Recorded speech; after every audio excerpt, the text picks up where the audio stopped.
Welcome to the Tim Booker channel, where wisdom deserves to be shared. Wishing you a pleasant listening experience. Today, I will be deciphering The Better Angels of Our Nature. This highly acclaimed work comes from Steven Pinker and boasts approximately 1.24 million Chinese characters in its translated edition. I'll be dividing this discussion into two parts, starting with the previous episode, where I delved into 6 major trends in the reduction of human violence according to Pinker, as well as the misconceptions and misjudgments surrounding violence in our modern understanding of human nature. In the upcoming episode, I'll be exploring the driving factors behind the decline in human violence, focusing on both human nature itself and societal influences. The Better Angels of Our Nature is a book authored by Harvard psychology professor Steven Pinker, published in 2011. This book spans various disciplines, including psychology, history, economics, anthropology, sociology, and cognitive science. Upon its release, it garnered global attention and was even hailed as the greatest book of our time by The Economist magazine, albeit in somewhat exaggerated terms. Mark Zuckerberg, the founder of Facebook, went so far as to recommend this book, believing that understanding violence's origins and trends through exploring the better angels of human nature could help us strive for peace.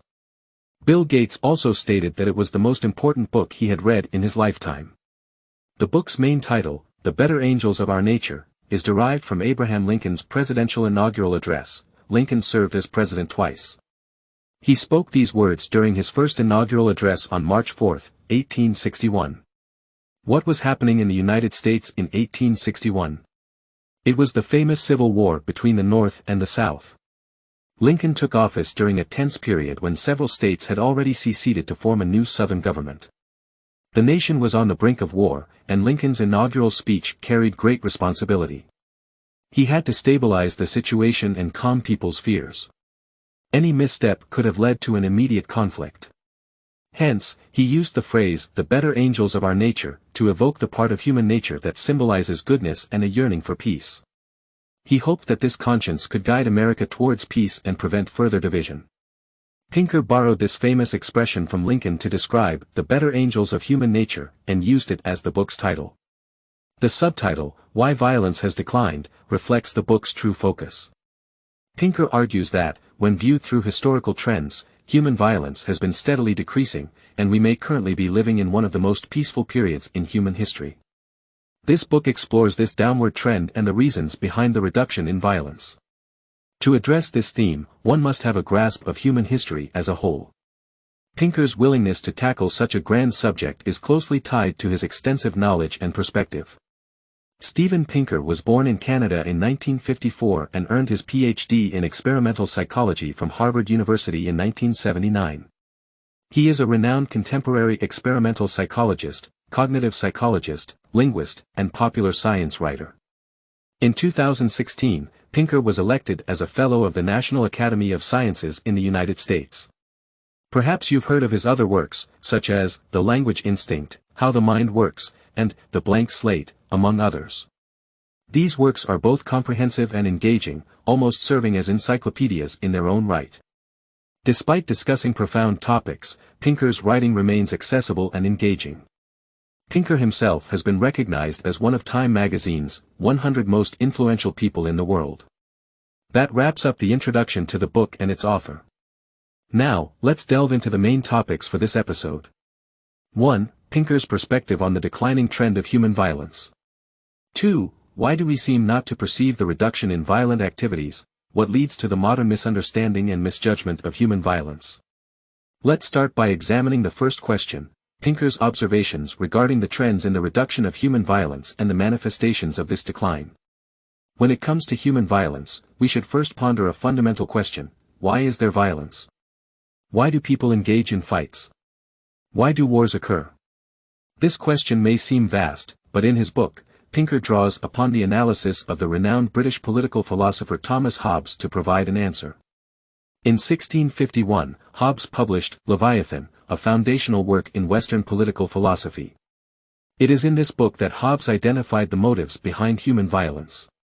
These motives can be summarized as follows: competition, the pursuit of self-interest; suspicion, the protection of oneself; and honor, the pursuit of reputation or prestige. Pinker believes that almost all acts of violence throughout history can be categorized within these three frameworks. Now that we understand the origins of violence, competition, suspicion, and honor, let's proceed to examine Pinker's analysis of the trends in violence reduction. According to Pinker, the first trend in the reduction of human violence dates back to around 8,000 years BC. To put this in perspective, the first Chinese dynasty, the Xia dynasty, is estimated to have emerged around 2030 BC. This means that there was approximately a gap of 6,000 years between the events of 8,000 years BC and the Xia dynasty. At that time, people around the world were in a phase of hunting and gathering. However, violence had already begun.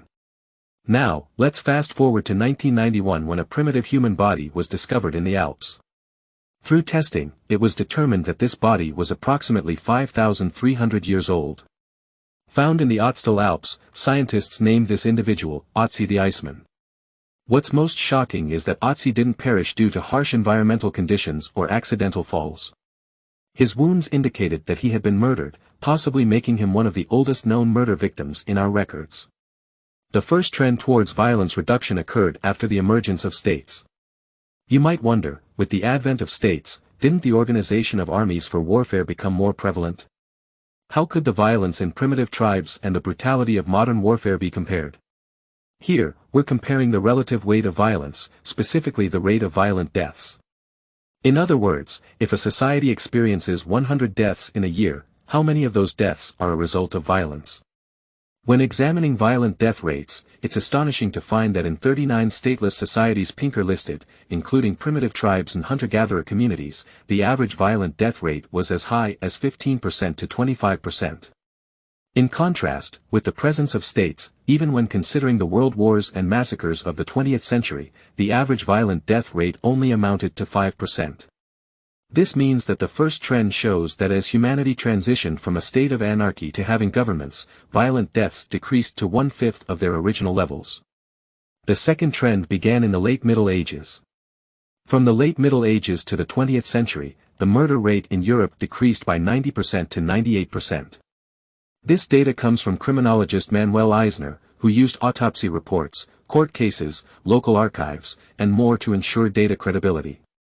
However, a question arises here. We know that this time period saw the continual expansion and development of cities. With population mobility and crowded urban spaces, one might expect an increase in violence, resembling scenes from a martial arts movie. Why was there less violence compared to medieval towns? In fact, when we hear about the chivalric code today, we often associate it with notions of honor, courage, and righteousness. But during the feudal period in Europe, knights frequently organized brutal tournaments to showcase their martial prowess. They also raided each other's lands, destroying crops and killing peasants. Moreover, violence was a form of entertainment. Can you imagine that during the 16th century in Paris, the popular entertainment involved the abuse and torture of cats?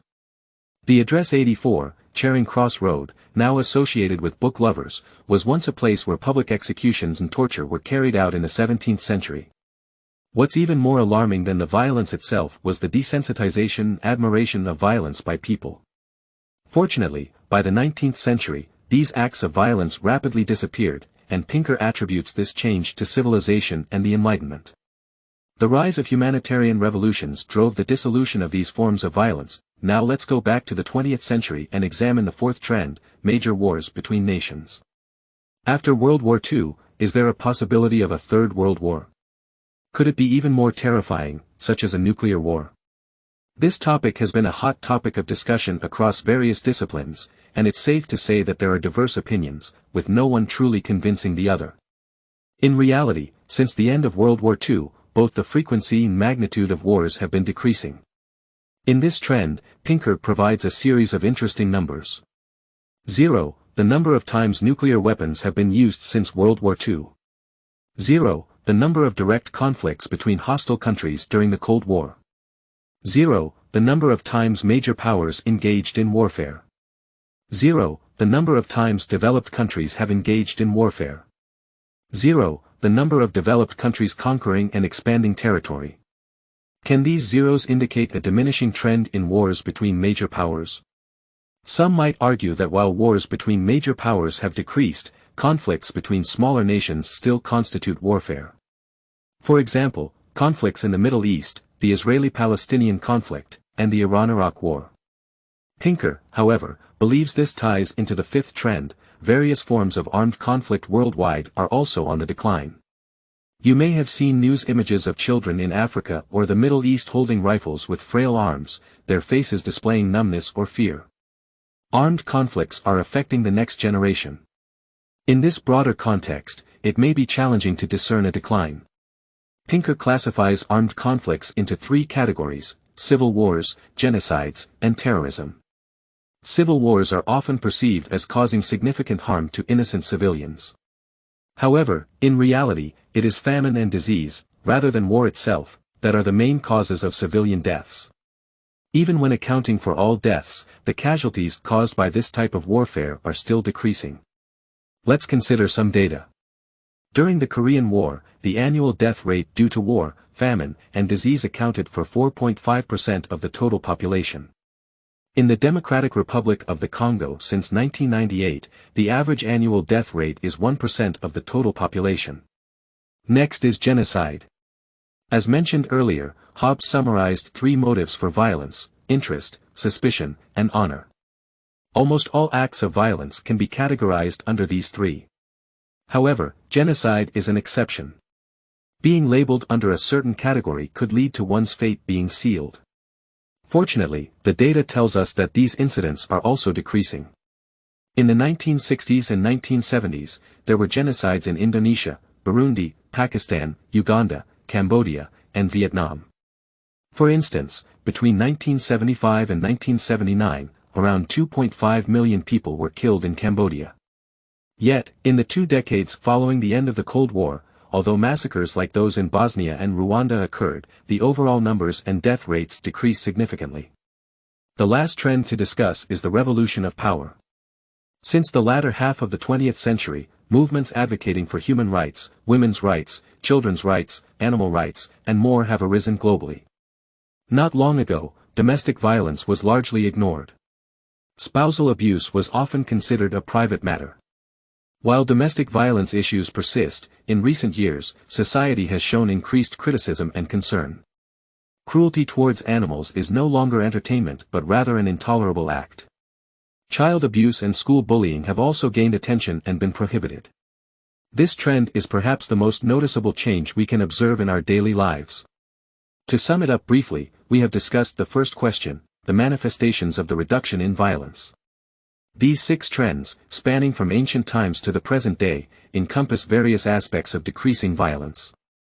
We can see that from primitive societies to the emergence of states, there has been a significant decline in violent events. From the Middle Ages to the 20th century, murder rates have dropped substantially. The influence of humanitarian revolutions has brought about significant changes in society's attitudes towards violence. After World War II, wars between major powers virtually disappeared, and various forms of armed conflicts have become more restrained.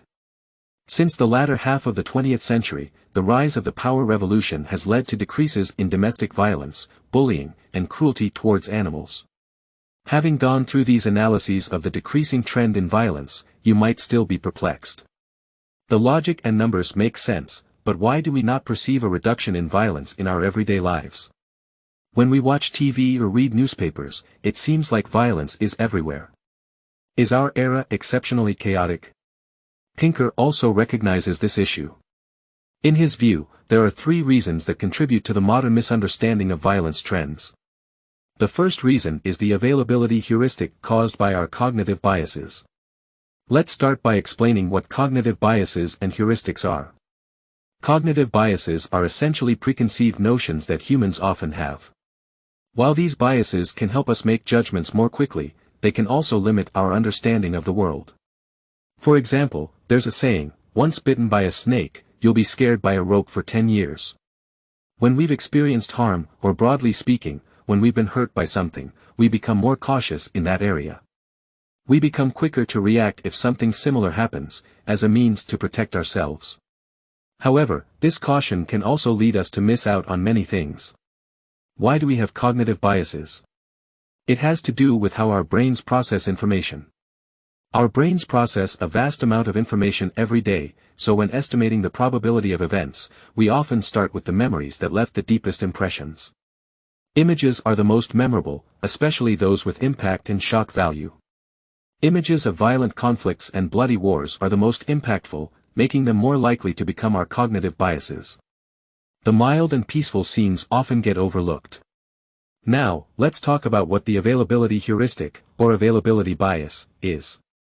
Psychologists Amos Tversky and Daniel Kahneman first introduced this concept. It means that we tend to judge the likelihood of an event based on how easily we can recall instances of that event. If something is easily accessible in our memory, we tend to believe it's more likely to happen. As we mentioned earlier, most of our information today comes from the media, such as newspapers, television, and the internet. In the age of information overload, media outlets tend to prefer sensational news to increase viewership or readership. This has given rise to clickbait headlines. Violent news stories are more popular, and when you open the news, you're bombarded with reports of armed conflicts and terrorist attacks. Compared to introducing a nice restaurant, the media prefers to report on a man violently attacking someone over a meal. Let's consider a simple example. Suppose there are 10,000 peaceful events and 10 violent events happening in a day. However, the news only has 30 minutes of airtime, and newspapers have limited space. Regardless of how small the proportion of violent events is, it can still fill the time and space available. Naturally, our impressions are dominated by images of bloodshed and violence. So, because cognitive biases lead to the availability heuristic, we continue to believe that we live in a violent era. When we hear Pinker say that violence is decreasing, we're surprised. Given our perception. The second reason, as described by Pinker, is what he calls historical myopia, which is quite understandable. When we look back at history from the banks of the river of time, we tend to see things closer to us more clearly. The more details we know about these recent events, the more nearsighted we become. Historical myopia can also contribute to the availability heuristic bias we discussed earlier. It's quite straightforward. The closer an event is in time, the more information is available about it, and the more people are aware of it. Pinker mentions an interesting little survey in his book, and you might want to think about it too. Imagine you have 5 minutes to recall wars. What comes to mind? Pinker's survey results show that most people mentioned World War I and World War II, possibly adding more recent events like the Iraq War. Few people tend to think of earlier wars. Here's another example. We might know that there were heavy casualties during World War I and World War II, but many may not realize that during China's and Lushan rebellion, nearly 2/3 of the population perished, with 36 million deaths. The Taiping Rebellion in China also resulted in the deaths of 20 million people. While Matthew White's data, as cited by Pinker, might be somewhat exaggerated, the term myopia is not. The final reason Pinker discusses is at the level of moral psychology. Could it be that we perceive more violence today because we have actually broadened our definition of violence? In other words, have our standards changed? Recall the earlier example of Abraham Lincoln, and now let's take the American Civil War as an illustration. Most of us have seen Gone with the Wind either as the novel or the movie. The story is set on a plantation in the American South during the Civil War. After the Civil War, conflicts between black and white communities persisted, and former Southerners formed the Ku Klux Klan, KKK, to retaliate against black people.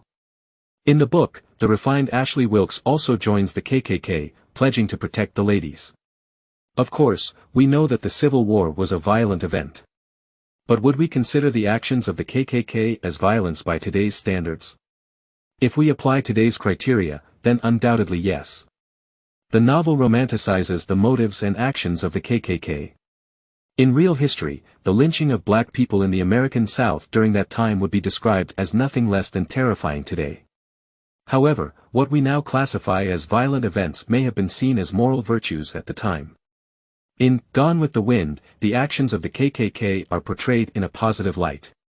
Let's widen our perspective further. Consider the ancient Roman Colosseum, where gladiatorial combat took place.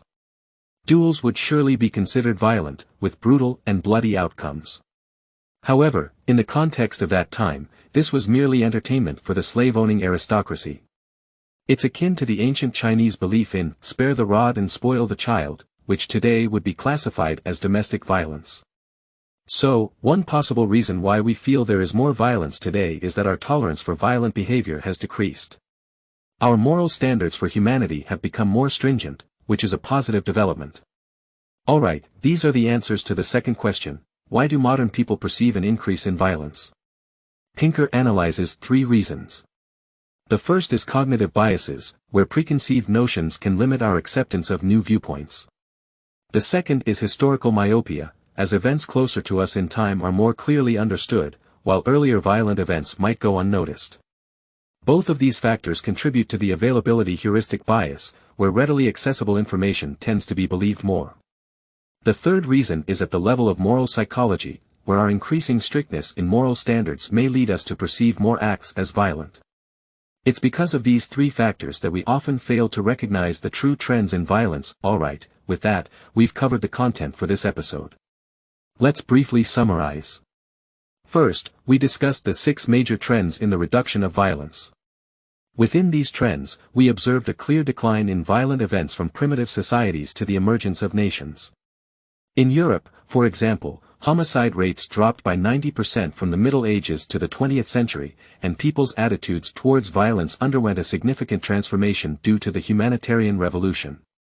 Post-World War II, wars between major powers nearly disappeared, and various armed conflicts have become more restrained. Since the latter half of the 20th century, thanks to the rise of the rights revolution, violent behaviors such as domestic violence, bullying, and animal abuse have also been decreasing. Then, we analyzed why people fail to perceive this reduction in violence. The first reason is cognitive biases, where preconceived notions influence our thinking. The second reason is historical myopia, as we tend to focus too much on recent historical events, failing to step back and observe the overall historical trends. Lastly, it's worth celebrating that our moral standards have improved. We've become stricter about violence and more intolerant of it, which paradoxically makes us feel like violence is increasing.